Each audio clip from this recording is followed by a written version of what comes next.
Hello everyone, আসসালামু আলাইকুম। সবাইকে স্বাগত জানাচ্ছি আমার চ্যানেলে নতুন আরও একটি রেসিপি দেখার জন্য। আর আজকের রেসিপিতে থাকছে টক ঝাল মিষ্টি আমের আচার। এই আচারটি একবার বানিয়ে কিভাবে সারা বছর সংরক্ষণ করবেন তার সহজ উপায় বলে দিব। আর আমার হাতে বানানো সবচেয়ে মজার আচার ছিল এটি। খুব সহজভাবে রেসিপিটি আপনাদের মাঝে তুলে ধরবো, আশা করি আপনাদের ভালো লাগবে। ভালো লাগলে অবশ্যই লাইক, কমেন্ট, শেয়ার করে আমার চ্যানেলটি সাবস্ক্রাইব করে দিবেন। চলেন তাহলে চলে যাওয়া যাক আজকের মূল রেসিপিতে। প্রথমেই আমি মশলা রেডি করে নিব। এখানে আমি ১ চা চামচ পাঁচফোড়ন নিয়েছি, আস্ত ধনিয়া নিয়েছি ১ চা চামচ, কাঁচা জিরা নিয়েছি ১ চা চামচ, দালচিনি নিয়েছি, ২টা তেজপাতা নিয়েছি আর ৪টা শুকনা মরিচ নিয়েছি। আমগুলা কেটে আমি একদিন রোদে দিয়েছিলাম, তারপর ভালো করে ধুয়ে পানি ঝরিয়ে নিয়েছি। অবশ্যই আম থেকে ভালো করে পানি ঝরিয়ে নিতে হবে। এখন চলে এলাম সরাসরি রান্নায়। এখানে আমি ১ কাপ পরিমাণ তেল দিয়েছি। সরিষার তেল, অবশ্যই সরিষার তেল দিতে হবে। তারপর দিয়ে দিচ্ছি তেজপাতা,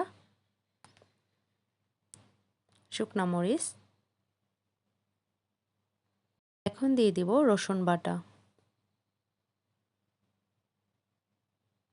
রসুন দেওয়ার সাথে সাথে এরকম তেলগুলো একটু ফুলে উঠবে। রসুনটা ১ মিনিট মতো আমি ভেজে নিব। তারপর দিয়ে দিচ্ছি সরিষা বাটা। সরিষা বাটা দিয়ে আর একটু সামান্য ভেজে নিতে হবে। এখন দিয়ে দিচ্ছি 1/2 চা চামচ জিরা গুঁড়া। এখানে আমি সাদা সরিষাটা নিয়েছি, আপনারা চাইলে কালো সরিষাটাও নিতে পারেন। কালো সরিষা নিলে পরিমাণে একটু কম দিতে হবে। এই পর্যায়ে আম দিয়ে দিব। আম থেকে অবশ্যই পানি ঝরিয়ে নিতে হবে। আপনারা আচারটা তৈরি করার ১-১.৫ ঘন্টা আগে আম ধুয়ে ভালো করে পানি ঝরিয়ে নেবেন। এখন আমগুলাকে ভালো করে মশলার সাথে মিক্স করে নিতে হবে। এভাবে আমি আমগুলাকে মশলার সাথে ২-৩ মিনিট ভেজে নিব। এ পর্যায়ে চুলার আঁচটা একদম লো থাকবে, যেন মশলাগুলো পুড়ে না যায়, এদিকে খেয়াল রাখতে হবে। ২-৩ মিনিট ভেজে নেওয়ার পর এখন দিয়ে দিচ্ছি পরিমাণ মতো লবণ আর চিনি। চিনিটা আপনারা আপনাদের স্বাদ অনুযায়ী দিবেন। এখন আবারও নেড়েচেড়ে ভালো করে মিক্স করে নিতে হবে। চুলার আঁচটা মিডিয়াম রাখতে হবে, না হলে পুড়ে যেতে পারে। এভাবে ভালো করে নেড়েচেড়ে মিক্স করে নিচ্ছি।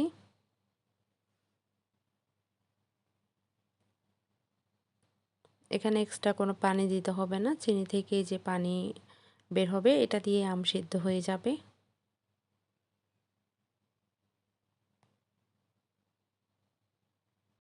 এখন ঢেকে দিব ৫ মিনিটের জন্য।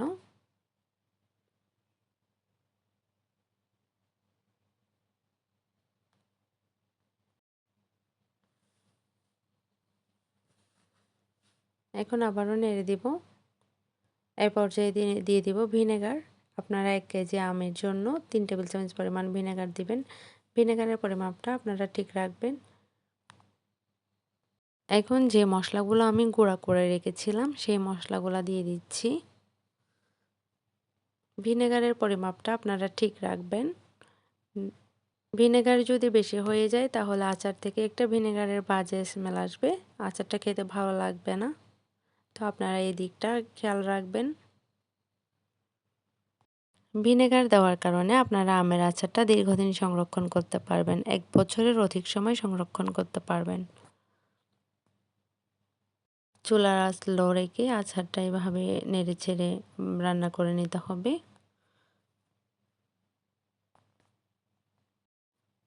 আমি এভাবে আরও কিছুক্ষণ রান্না করে নিব, প্রায় ১০ মিনিট মতো।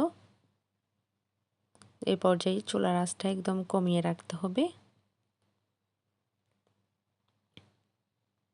এই আচারটা আপনারা নরমাল ফ্রিজে রেখে ১ বছরের অধিক সময় সংরক্ষণ করতে পারবেন, বা এমনি বাইরে রেখেও ৬ মাসের অধিক সময় ভালো থাকবে। অবশ্যই আপনারা কাঁচের জারে সংরক্ষণ করার চেষ্টা করবেন। আশা করছি আমার আজকের রেসিপিটি আপনাদের কাছে ভালো লাগবে। ভালো লাগলে অবশ্যই আমার চ্যানেলটি সাবস্ক্রাইব করে আমার চ্যানেলের সাথেই থাকবেন। ধন্যবাদ সবাইকে।